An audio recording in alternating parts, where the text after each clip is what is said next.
dedicated to each and every one of you who appreciate a great glass of wine. You know what I mean?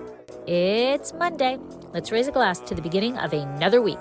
It's time to unscrew, uncork, or saber a bottle. And let's begin exploring the wine glass. Today, I sit down with Ray Pfister, the mastermind behind the Life Between the Vines podcast. Earlier in June, I had the privilege of attending a press trip to Abruzzo, Italy. During these trips, it seems like you always make a stronger connection with one or two people. And Ray and I met early on and honestly had a blast every time we got together.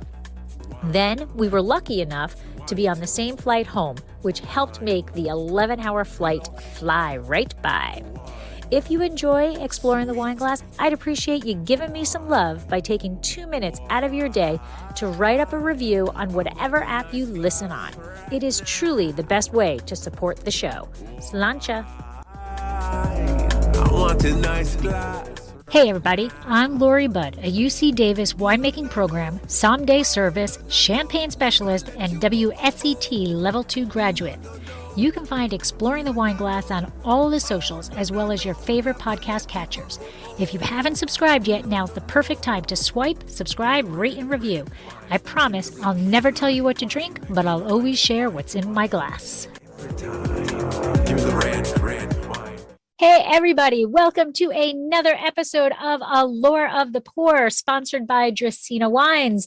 I am your host, Lori. I am a UC Davis winemaking graduate, a champagne specialist, a Côte d'Aron, WSET Level 2, and getting really close to testing for the for the Spanish Wine Scholar. So please keep your fingers crossed for me because I am a nervous wreck about it. But today I have a very special guest with me, Ray Pfister, and we met in Abruzzo. And I would say we kind of hit it off. I had a great time meeting him and spending a lot of time with him. So we thought we'd carry it on over and, learn about how he does what he does in the wine world. So welcome, Ray. Thanks very much, Larry. Good to see you again. And once again, it was a great trip. It was a pleasure to meet you and a lot of fun chatting with you and great hanging out. Yeah, I had a blast talking to you. Every time like I would turn around and you would be there, I'd be, yay, fun conversation. Yay. Well, that's very kind of you. Same here. It's nice when you find somebody you can relate to. And when you're on a trip with so many people you don't know, it's a cool thing. Right. Absolutely. I agree. So we're going to talk about what you do in the wine world. But before that, I kind of went a little off kilter a bit because, I found out you grew up in Cleveland. I have to start off with, kind of a little, rubbing or whatever, but Major League. You're a Cleveland Indians fan, right? So the movie Major League, how did that, that rub you the wrong way? Could you laugh at it? Did you not see the movie? Oh, no, I've seen it many times. In fact, ironically, the film was mostly shot here in Milwaukee, where I live now, if you can believe that. Part of the problem was that Cleveland Stadium, the old stadium, was seated about 84,000 people. Milwaukee Stadium seats about maybe 45, maybe 50. So it's easier to shoot in a smaller stadium because it would have been more difficult to make it look full. Right. And the scheduling didn't work as well, as I understand it, that there was a game scheduled and there's no way they were going to make it work. So it's a funny movie. And it's a team that has struggled. I mean, I grew up watching them and it's ironic. A couple of years later, they went to the series twice and 95 and 97, lost both those years. And then against the Cubs a few years ago, lost that year too. But but you hold no grudges, nothing like that. Oh, no. I actually had a few friends who worked on the film, and they were shooting it when I just moved here. So, and being in the production biz, a couple of friends of mine were doing sound for it. So they were like, hey, they're making a movie about Cleveland here. I'm like, what? Why would they do that in Milwaukee? So, totally cool. If you can't make fun of yourself, life's a drag. I agree. And you know what? As a Mets fan, there's a lot to be made fun of. So, how did you become a Mets fan? Well, I'm from Jersey, so originally from Jersey, so became a Mets fan. Really big time to this day, even though he's gone off the rails. Lenny Dykstra, he was my man.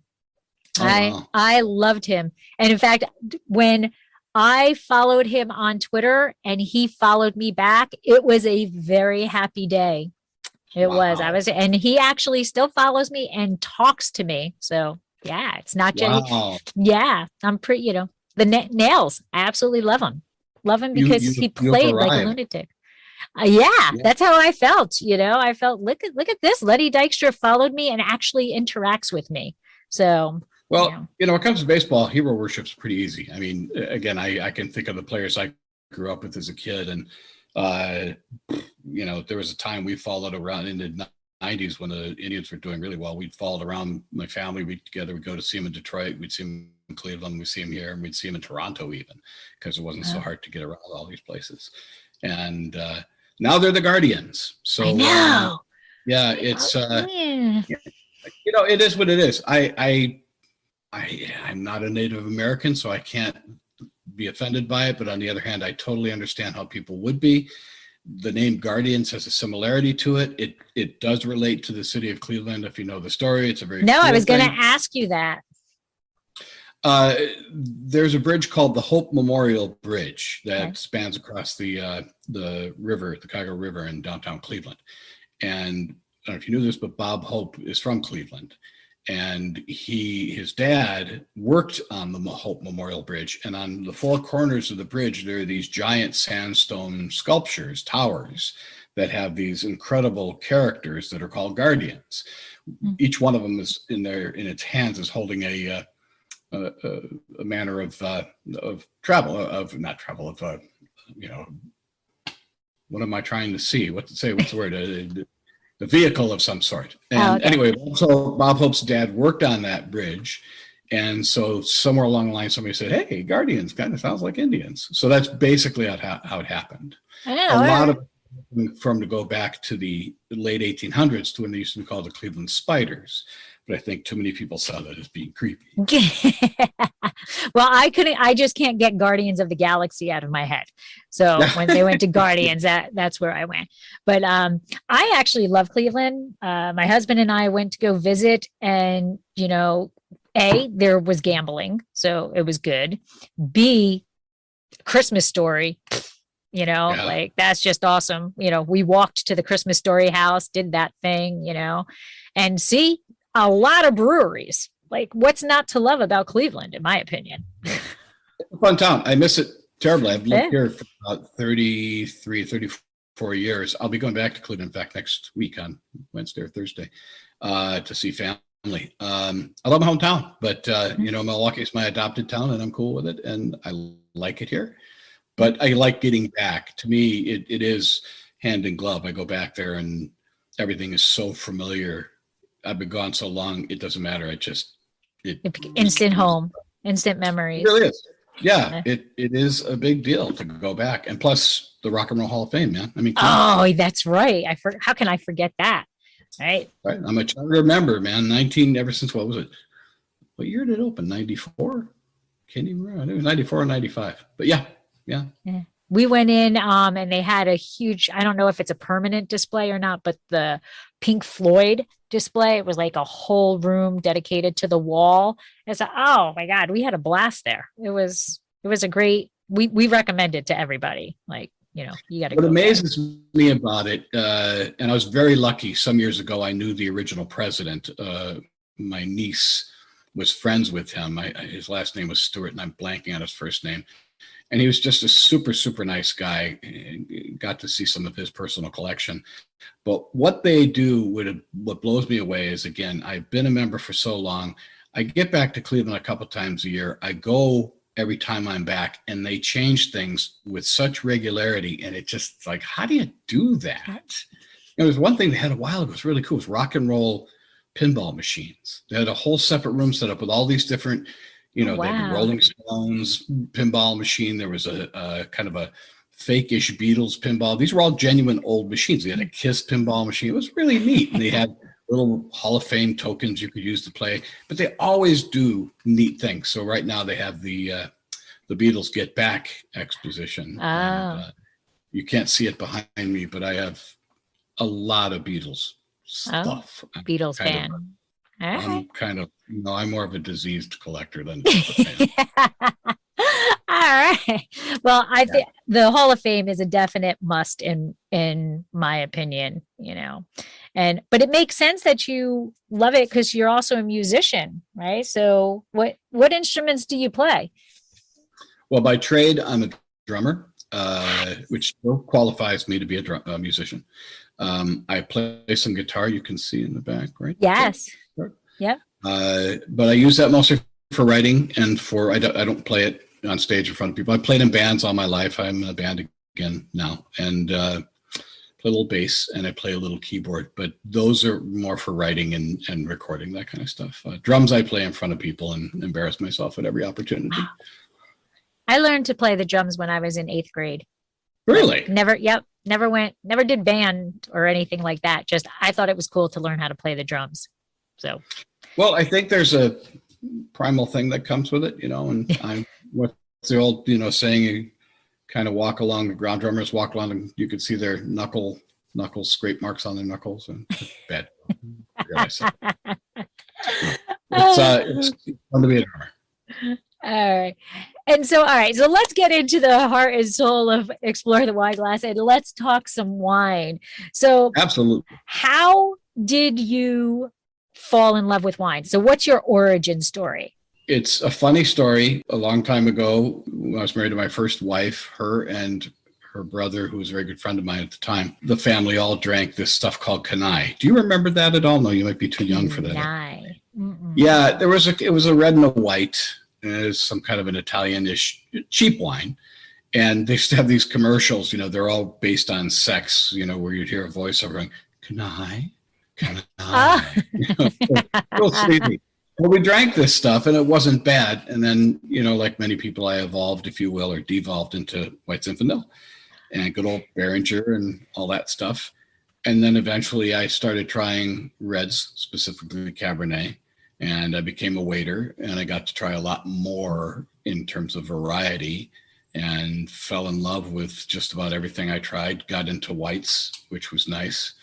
And I loved being able to sell wine in the restaurant. It was fun to be able to turn people onto things. So you just kind of learn from there, mostly because you want to make a couple extra bucks in tips if possible.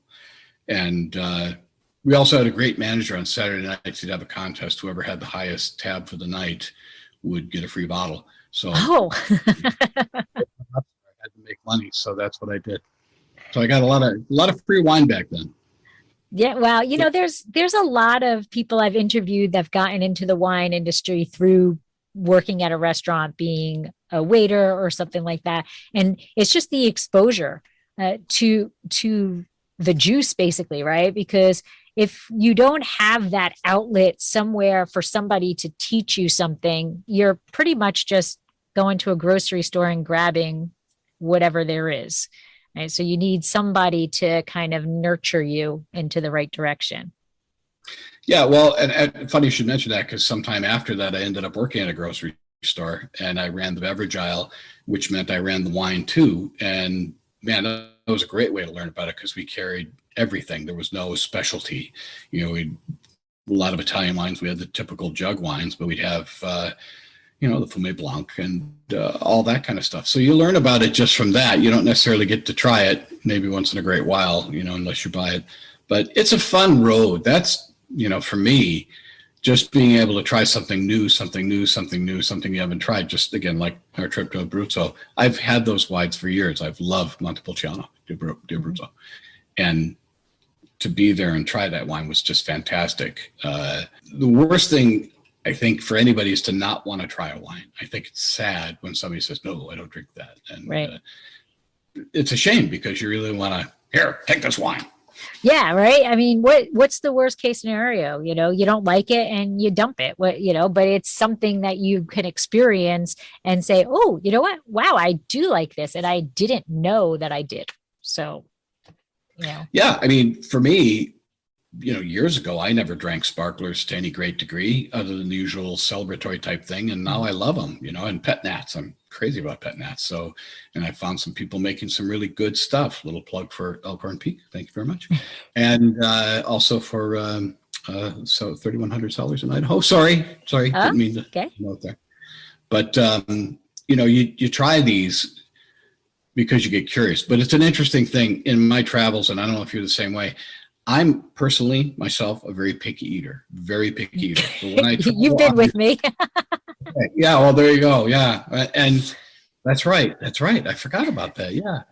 And on these trips, man, I'm trying everything. I mean, it was the first night dinner we had where there was the snails, which I'd never had snails before. And they were tiny ones, and they were good. And the mussels, I'm a mussel freak anyway. So, but there are other things I hadn't tried. That almost everything was really good in that regard. So it's the same thing with wine. I want to discover different wines. I just had a bottle of wine, a very inexpensive one from Georgia recently. And I was like, man, this is a great deal. This is a great wine, good price. Is it a top shelf wine? No, but it was very good. Well, people ask me all the time, what wine should I buy? What price should I pay for a wine? And my comment to them is, you know what? It's all about what you like. And quite honestly, if you love $2 Chuck, then more power to you because you're enjoying the evening for $2 is now $3, I think. But, it's what you enjoy. And that's why I say, I'll never tell you what to drink, but I'll always share what's in my glass. I want you to learn, but I'm never going to tell you don't drink that or don't drink that or, or you must like this wine, Right. I mean, it's just, at my tasting group, we always try and bring something out different. And half the time, almost every time we get together, we're like, that was really something. And it's something I never tried before. Right. Well, there you go. That was worth the price of admission right there. Right. I just did a tasting the other night. I point down there because it was right down there. And, I'm in our upper level here. And it was with a number of people who are not used to wine tastings, had not been to a number of wine tastings. It was a favor for a friend. And their minds opened up to a number of things. I would start with a sparkler, and a number of them are kind of like, but they tried it. One woman said, I could drink this all night. So it's been accomplished, Right. Yeah. And that's a good feeling too. I get happy when I introduce something to somebody and they're like, oh, I would have never thought to try this. And I really like it. It's a good feeling. Yeah, it is. You feel like you have done something good for somebody. Right. But it was done for me too, a long time ago when people suggested it to me. So it's a little bit of the pay it forward thing. Right. Absolutely. Absolutely. And now you extend that through your Life Between the Vines. So tell us about Life Between the Vines. First of all, I love the name. So how did you come up with the name? That's a funny story. I'm glad you asked that question. Well, when I started it, which was in 2007, we did a fact-finding tour, my former partner, to Napa. I'd been there a number of times before that, but this is when we were percolating this particular idea. And one of my favorite wines at the time was Paradox, which is a duckhorn wine. Mm-hmm. And they had just opened up their tasting room. It was brand new. They hadn't had one before. It's right on Silverado Trail. And my partner's name was Jeff. And we decided we were going to call it Paradorks instead of Paradox. Apropos for who we were. So we were at the winery visiting and, just asking questions to the people there, what they thought about podcasts and all that. And so when we were done, I said, well, hey, Jeff, let me take a picture of you. Stand over there between the vines. Wait a minute. And so the name changed. And we found out that the actual Between the Vines was being used by a woman's craft site. Don't ask me where the Between the Vines came from. But I had just released my first solo CD. It was called Life on the Mainland. So I kind of combined them and called it Life Between the Vines. It just made sense because that's exactly what it is. That's where winemakers spend a good portion of their time. Absolutely. So we did that. My partner left after the first year. My business partner left after the first year. So I carried on by myself, plus with my interns helping out. Now we are the longest running wine podcast online. Longest running wine podcast and newsletter, I should say, just to be clear. The only one I knew that was lasted longer was Grape Radio, which they folded up a year or two ago, which was too bad because I thought they were a good competitor in that area. So yeah, I took it from there and just started mining as many people as I could and got to know a lot of people in the process. Am I going too long here? No, no. I was going to say, cause I mean, like you were really ahead of the curve. Like really, podcasting was not the fast track there when back in 2007. So, I mean, just you're one of the oldest, you're the oldest wine podcast, but like you're probably one of the longest running podcasts in general. That I don't know, but when it comes to old, I can attest to that. Part of it was this. I listened to some that were happening, and I didn't like the way they sounded. I didn't like the approach people were taking. But for me, everybody who loves wine, like you, is passionate about it. We have this thing that God knows if it's in our DNA or whatever. So my main profession professionally, I'm an audio engineer. I run a commercial studio in Milwaukee that's coming up on 25 years old, and I've been doing it for 44 years. And I thought, geez, I could blend these two things together. It'd be a lot of fun. And that's exactly what happened. And the very first interview I did was with Jeff Bunshu at Gunlock Bunshu in Sonoma. And not a bad start. No, not bad at all. And what was fun about Jeff is that he was in town doing a tasting, and my partner and I went to the tasting and had a lot of fun chatting with him and said, hey, look, you got any time tomorrow? Can you come by the studio? We're real close to the restaurant, and he said, well, I can give you a half hour. And it's great. That'd be fantastic. So I got him in the booth, and an hour and a half later, he just talked and had so much fun, and we laughed so hard. And then he also gave me a number of great connections to a number of wonderful people. Mimi Gaydens, if you're out there, you're one of those wonderful people that were really helpful in establishing more inroads to winemakers who were phenomenal. I got to interview Mike Gergich. That was in 2009. Wow. Yeah, that was great fun. He's an interesting character, and a number of other fun people. So it was just that start to find the people that you saw as kind of the heroes of the industry. And I've never met a dull winemaker. I mean, they're all nutballs. We're all insane.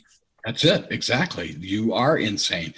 I've said this whole idea of wanting to make wine and make a living out of it, or at least partial living, that's a ridiculous challenge, It was like the other night at this tasting, I was explaining the whole concept of buying a piece of property, putting the vines in the ground. And if you're doing something like Cabernet 7 years later, give or take, you're maybe able to make your first payment to the bank. And of course it doesn't happen that way, but it's a scary thing to do. So kudos to you, really. I mean that very sincerely. It is a very long turnaround time. It is a very long turnaround time. But if you guys didn't do it, we'd have nothing to drink. That is true. That is true. We try to turn those moments into great memories. You need a bottle of great wine with it.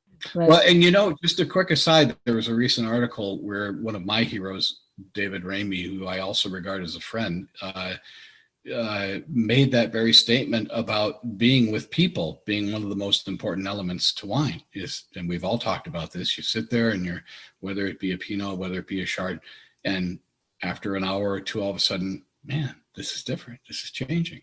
And it's a gas. You're just loving that. So that's a big part of it, I think. It is a living thing. It evolves in that glass, definitely evolves.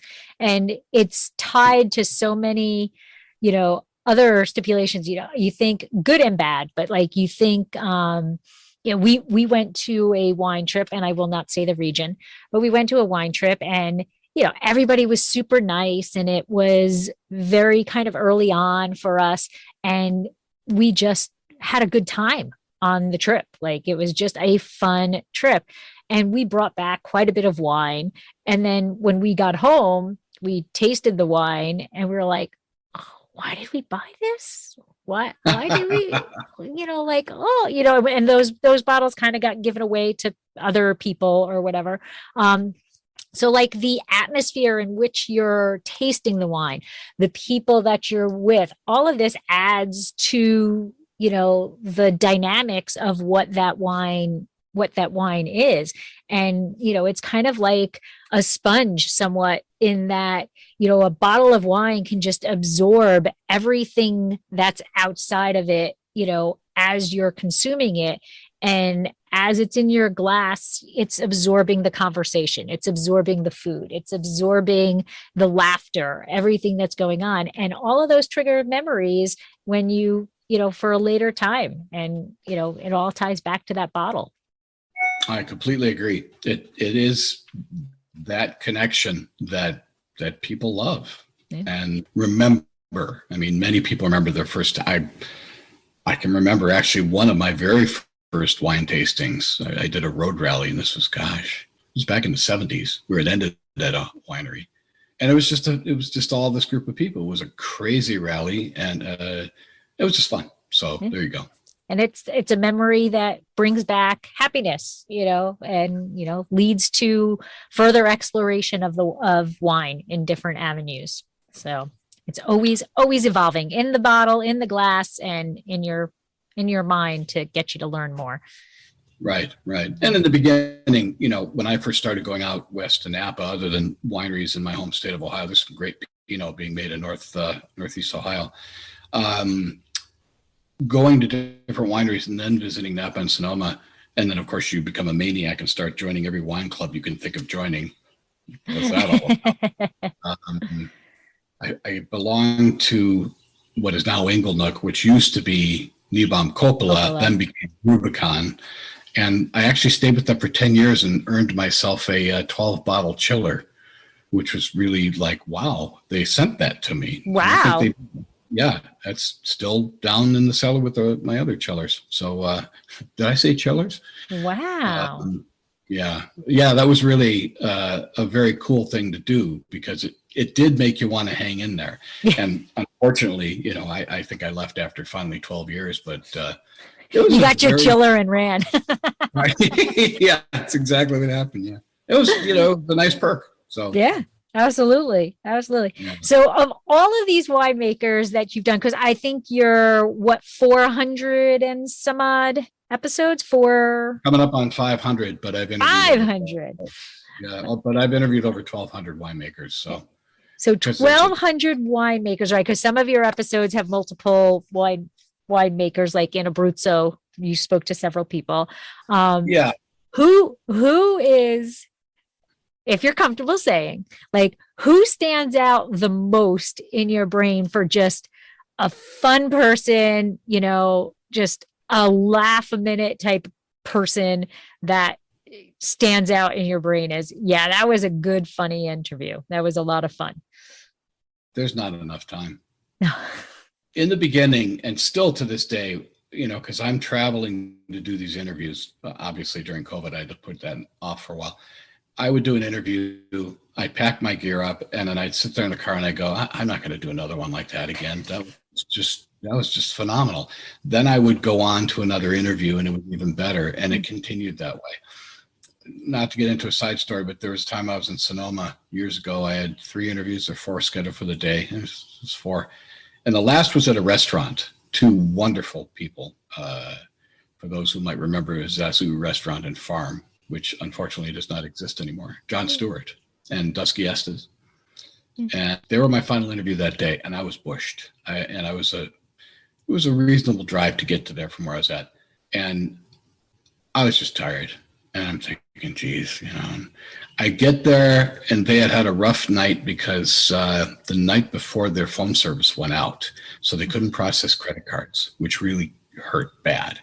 And they were dealing with that as well as doing a sit-down interview with me, which they did, even under those circumstances. And I remember a third of the way into the interview, the phone guy showed up, and Dusky was on him fast. We had a great interview.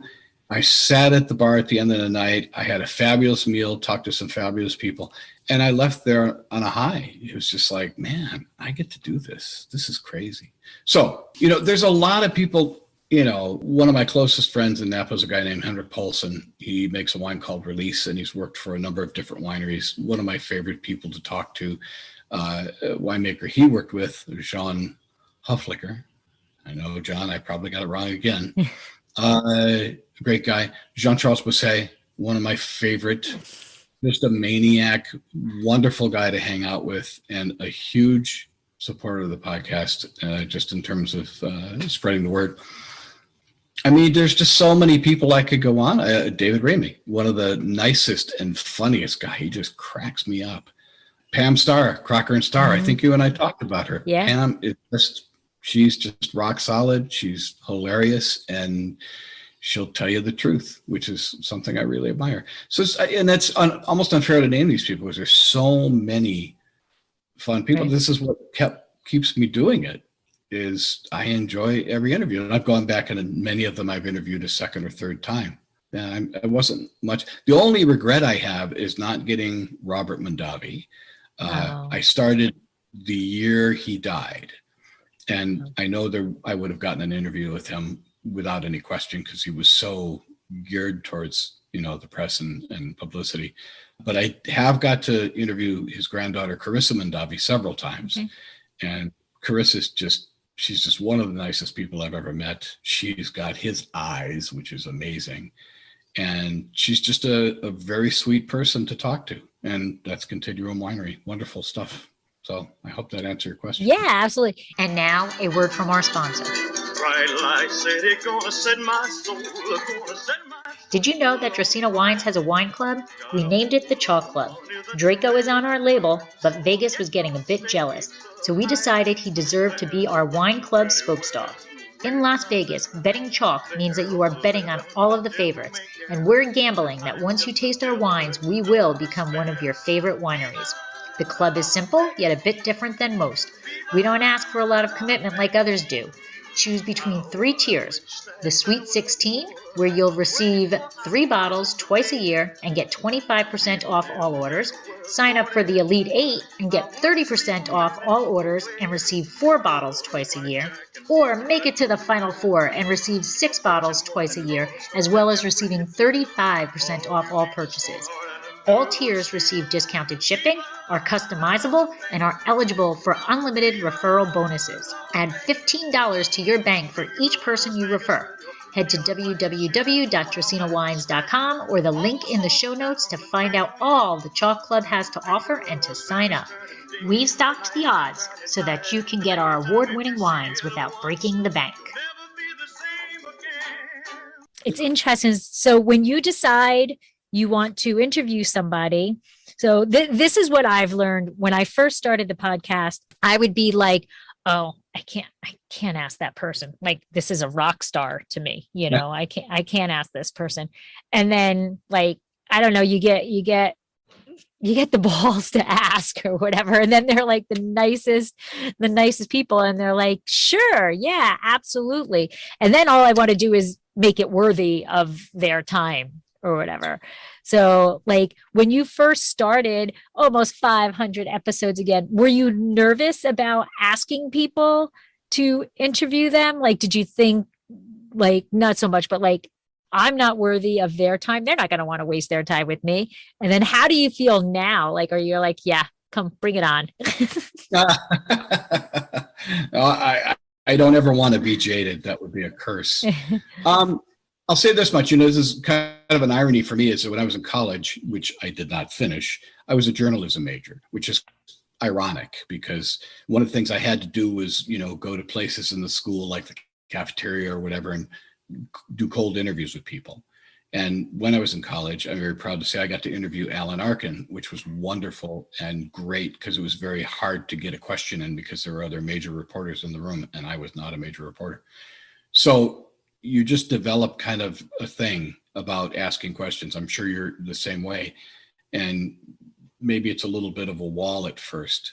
So when I started, yeah, there's a bit of it. I think at events, it's a little harder to get started, like at Premier Napa Valley, which I've been to about a dozen times. You really got to kind of get out there and go. And once you go, it's like going down a slide. You just don't stop. You go from barrel to barrel to barrel and seeing old friends, which is the best part of it. That's, I never imagined I'd make friends out of these people. And that's exactly what's happened. So I think I think there's butterflies like anything else, but the best comparison I can give you is being a drummer, and I've played on stage since I was 15. I still deal with a certain degree of what I like to call politely paralyzing stage fright. And it doesn't compare because I'm very comfortable talking to these people. But you're a people person, and I am too. And you got to be that because you want to make it fun for them, so they'll maybe talk to you again. And you got to be sincere. I mean, that's the bottom line, is if you're asking, what's your favorite color, and you do like dogs or cats, it's no fun. Right. Or questions that they've gotten asked 50,000 times. It's the same, the same question. I mean, I always do start off with the origin story, which every winemaker has been asked every single interview. Yeah, but the people who are listening to my podcast don't know their origin story. So we try, you try to come up with different angles that are your personality to their personality. But so what is your procedure? So let's say you want to go interview somebody for, Life Between the Vines. You want to, are you sending them an email? Are you scheduling it? Are you like, I'm going to wing this and just go in and get in their face? How do you handle it? Or all of the above? Well, at events, I wing it because I'm there with, you saw me in Italy. I've got my monopod. I've got my microphone recorder. Hello, how you doing? So, and I'm comfortable with that. That's adrenaline insanity for me.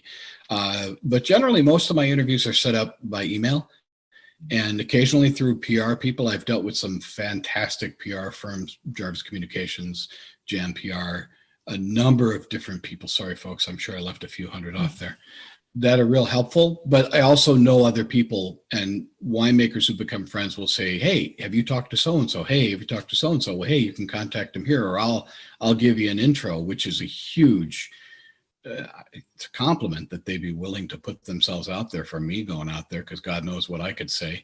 So that's part of it. I do, at this point, get a fair amount of PR people contacting me that I've never worked with before, especially over COVID, because people were looking for publicity like mad. So I was getting a lot of that, and I still do, which is nice. In fact, I've got one coming up tomorrow. I'm trying not to do phone interviews. I'm trying to go back to in-person interviews, but we'll see how that goes.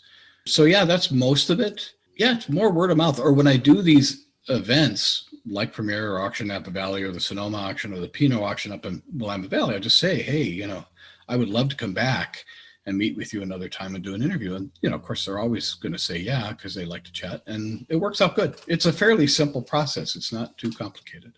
The key is timing. Mm-hmm. If they're on the road, obviously harvest can be a challenge, although I've lucked out a few times. Timing is a big deal.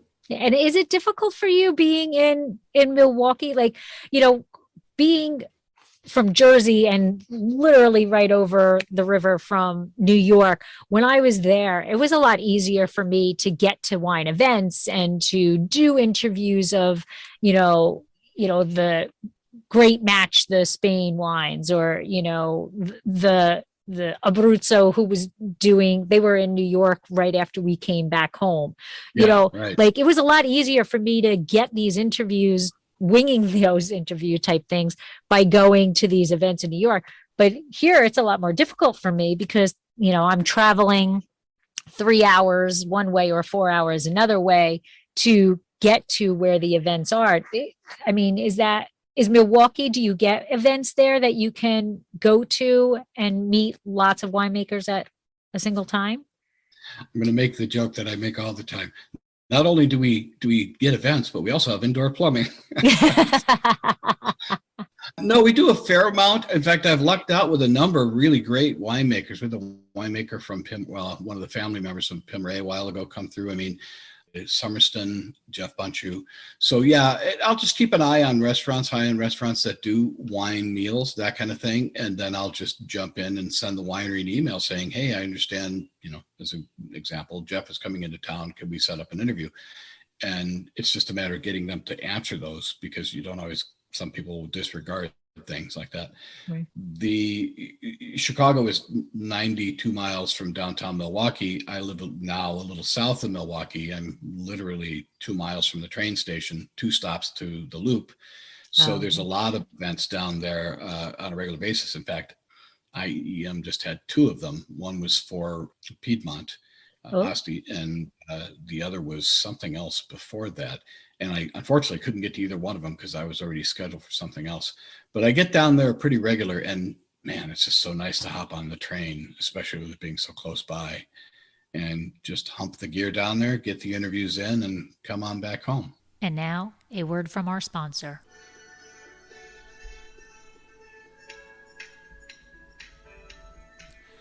Looking to be in the know about Dracaena wines? Want to be the first to know about our new releases and special offers?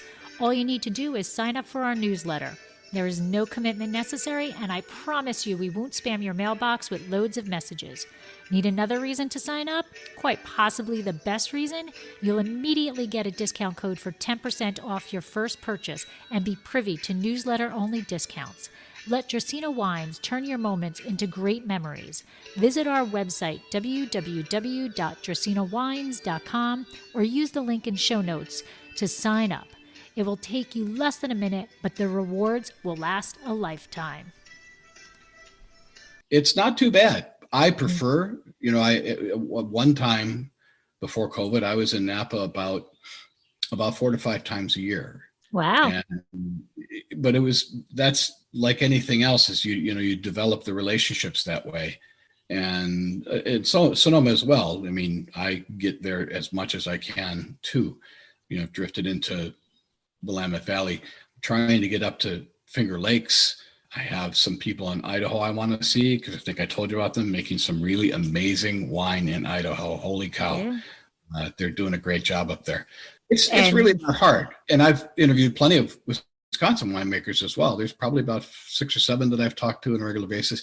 Heck, even a while ago, I live on a horse farm. My girlfriend is a horse trainer, and it's a really fun place. And we had a neighbor that lives about a mile away, as the crow flies, and he was picking up some of our manure, because we have a lot of manure, let me tell you. Folks, you need manure, we got some. My girlfriend tells me, hey, this guy Chuck, he's a home winemaker. Why don't you interview him? And I'm like, why not? I'm not a snob.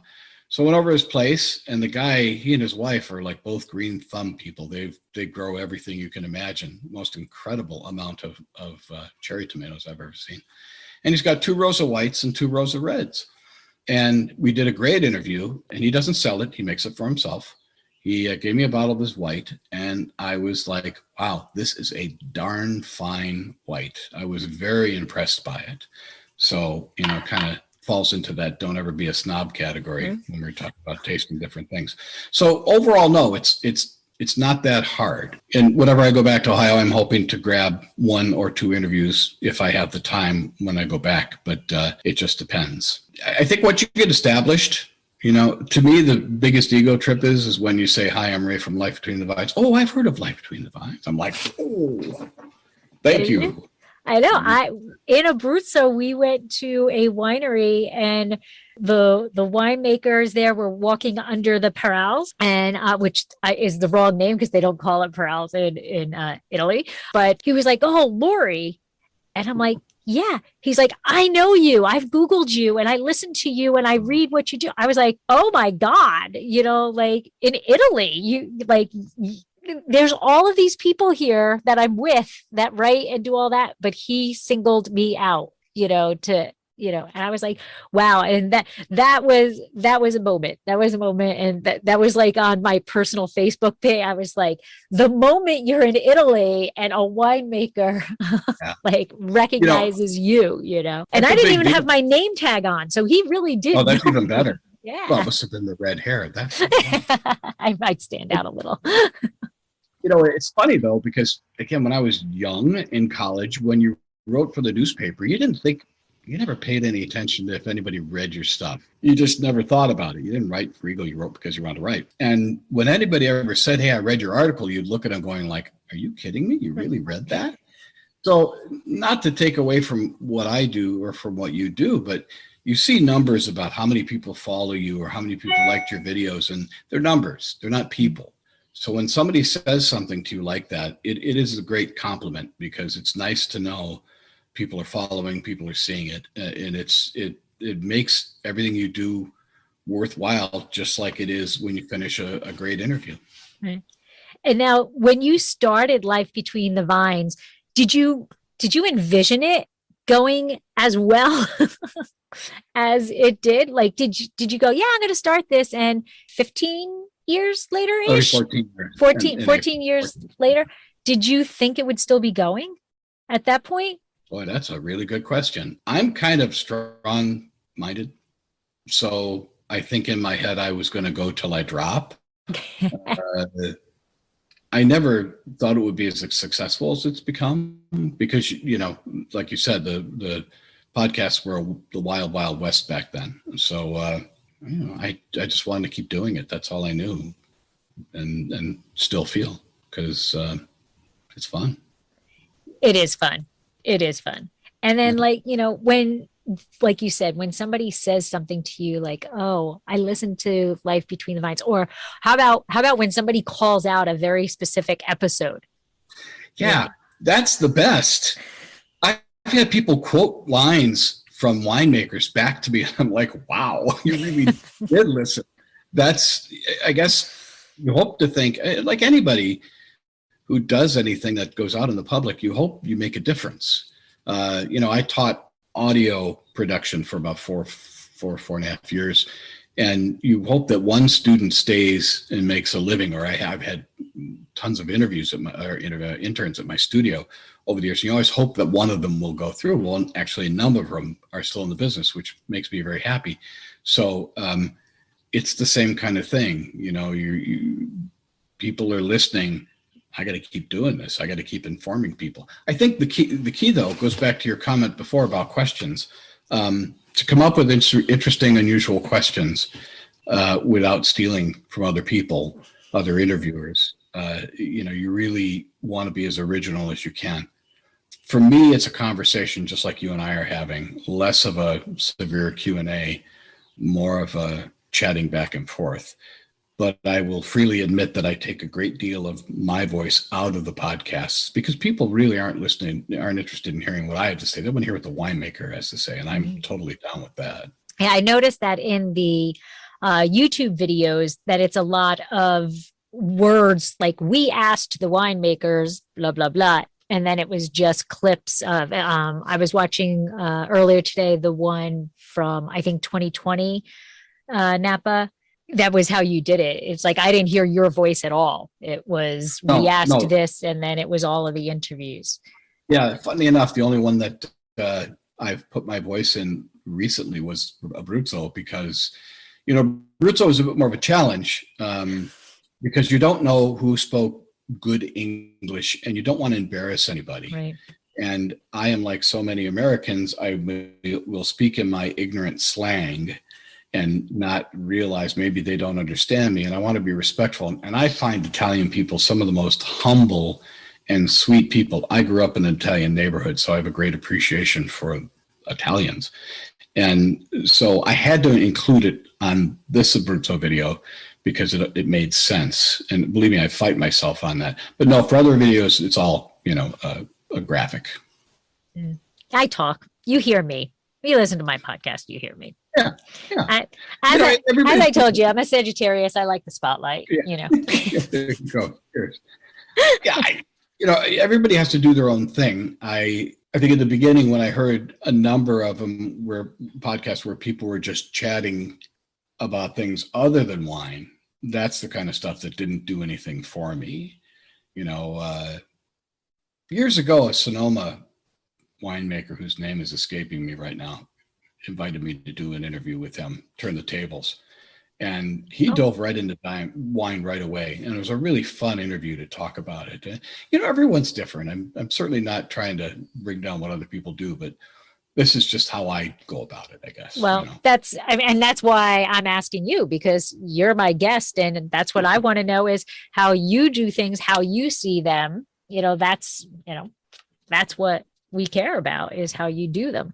And with Life Between the Vines being such a rock solid, it is a podcast, but you do the videos, you do everything. So it's kind of like an all eclipsing entity to itself. I know. I need more sleep. Sometimes, it's a lot of stuff. And there's a newsletter that goes out with it. And it's a lot of stuff. I don't know how you find the time, because as you said, you also still have the full-time job, and I'm sure you're doing something on the horse farm also. No, believe it or not, I'm not. I'm not a horse guy. That's my girlfriend. She is a expert trainer who has gone through over the last few years some extra training on her part, and through a guy that we did some videos for, because I occasionally shoot videos for clients.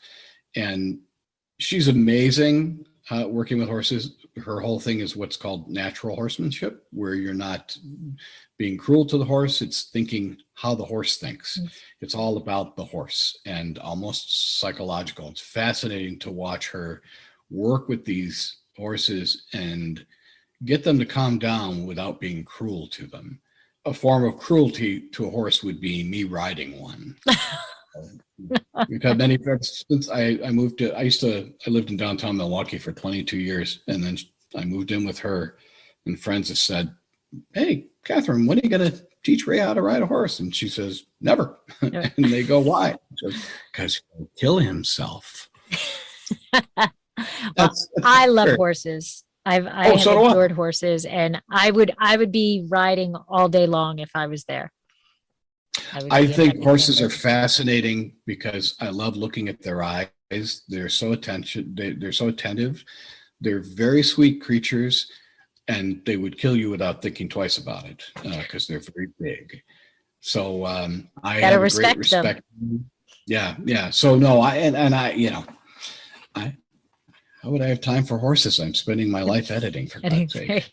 Either that or the band are going to work or hanging out with her, or there's a lot that goes on around here that I occasionally help out, but they do the bulk of it. All right, so back to Life Between the Vines. Yeah. When you edit, what's your mindset as you're editing? Is it I video this, I record this, and I'm already editing in my head, or are you recording everything and anything and then sit down and say, I'm going to edit this? Nope, got to edit that out. It's refined itself over the years when because I'm doing both audio and video. When I'm, let's say, for example, I'm in, Sonoma, I've got my camera set up. I'm rolling on everything. I'm rolling on all the audio, but I keep the interview to a certain length because I've learned the length is a big deal. I do podcasts for a lot of my clients. I do probably about 6 or 7 other podcasts. Length is a big deal. Too long, and you're going to lose your listener or your viewer. I do edit as I talk to people. It's how my squirrely brain works. I see it in my head. I see sound in my head. It's both a blessing and a curse. So I hear things that I got to make sure that gets in the interview. So I don't run a solid interview. I cut out ums and ahs. We talked about that on the plane. I don't want anybody to look back at what they listened to and feel embarrassed because everybody ums. I think I've probably ummed about 5,000 times already. And there we go, right there. 5,001. yeah, literally. And then video, the videos are shorter. I only run about between 5 and 10 minutes for each video. The footage is gold for me because I've got tons of footage that I've never used, but I have gone back and used it for other purposes, repurposing it. So that's a real gold mine for me. I've got a hell of a catalog. It's really scary, and it's a lot of craziness keeping track of it.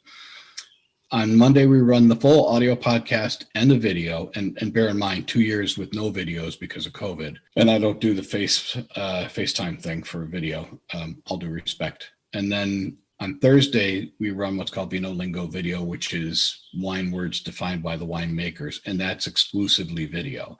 This Thursday will be kind of a music-y video thing to the Abruzzo stuff. It'll be like part 2 to today's video. Okay. So that's how I do those.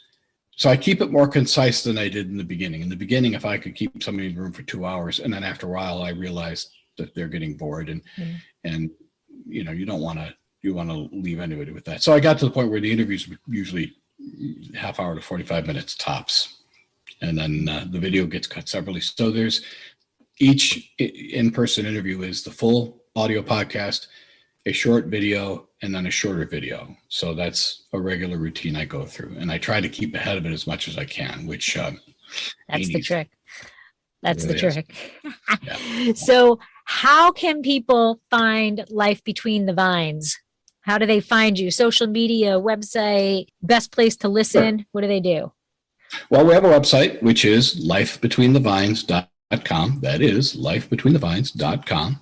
We are on Facebook as Life Between Vines. We are obviously on YouTube as Life Between the Vines, where we have about 400 videos, give or take. Sign up on the website if you like, which again is lifebetweenthevines.com, if I didn't mention that.